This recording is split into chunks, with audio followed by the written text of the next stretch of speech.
வணக்கங்க. இன்றைக்கி நம்ம கூட்டு குடும்ப சமையலில் வந்து காளான் உருளைக்கிழங்கு வச்சு ஒரு கிரேவி தான் செய்ய போகிறோம். வாங்க அதை எப்படி செய்யலான்னு பார்க்கலாம். வடைச்சட்டி வச்சுட்டுங்க, இந்த கடலை எண்ணெய் ஊற்றிக்கலாம், இந்த கடுகு போட்டுக்கலாங்க, சோம்பு போட்டுக்கலாங்க, பெரிய வெங்காயம் போட்டுக்கலாங்க, கருவேப்பிலை வந்து ஒரு கொத்து போட்டுக்கலாங்க, பச்சை மிளகா 2, வெங்காயம் வணங்கிருச்சு, தக்காளி பழம் போட்டுக்கலாங்க,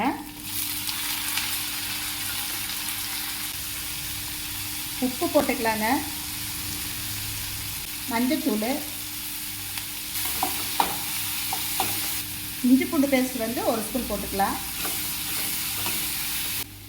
சிக்கன் மசாலா, மிளகாத்தூள், மல்லித்தூளுங்க, இது 3 போட்டுக்கலாங்க. ஒரு உருளைக்கிழங்கு வந்து அரிஞ்சு வச்சுருக்கிறேன், இதையும் போட்டுக்கலாங்க. இது கொஞ்சம் தண்ணி ஊற்றி விடலாங்க. ஒரு 5 நிமிஷம் வேகட்டும். உருளைக்கிழங்கு வந்து ஒரு 5 நிமிஷம் வேகட்டுங்க. அதுக்கப்புறம் நம்ம வந்து காளான் போட்டுக்கலாம். உருளைக்கிழங்கு வந்து ஒரு 3/4 வேக்காடு வந்து வெந்துருச்சு பாருங்க. இப்போ வந்து நம்ம வந்து காளானை போட்டுக்கலாம். சுத்தம் பண்ணி வச்சுருக்கிறோம் பாருங்க, காளான் பொடியாக அரிஞ்சு இதையும் போட்டுக்கலாம். உருளைக்கிழங்கும் காளானும் வந்து ஒன்றா போட முடியாது. ஒரு 5 நிமிஷம் உருளைக்கிழங்கு வேக விட்டு நம்ம வந்து காளானை போட்டோம்னா ரெண்டும் ஈக்குவலாக வந்து வெந்துடும். கொஞ்சம் தண்ணி ஊற்றிக்கலாங்க. தட்டை போட்டு மூடி வைக்கலாம். வெந்துருச்சுங்க பாருங்க. உருளைக்கிழங்கு காளான் கிரேவி வந்து சூப்பராக ரெடி ஆயிடுச்சுங்க. கொஞ்சம் வந்து மிளகுத்தூள் போட்டுக்கலாம், கொஞ்சம் மல்லி இலை போட்டுக்கலாங்க.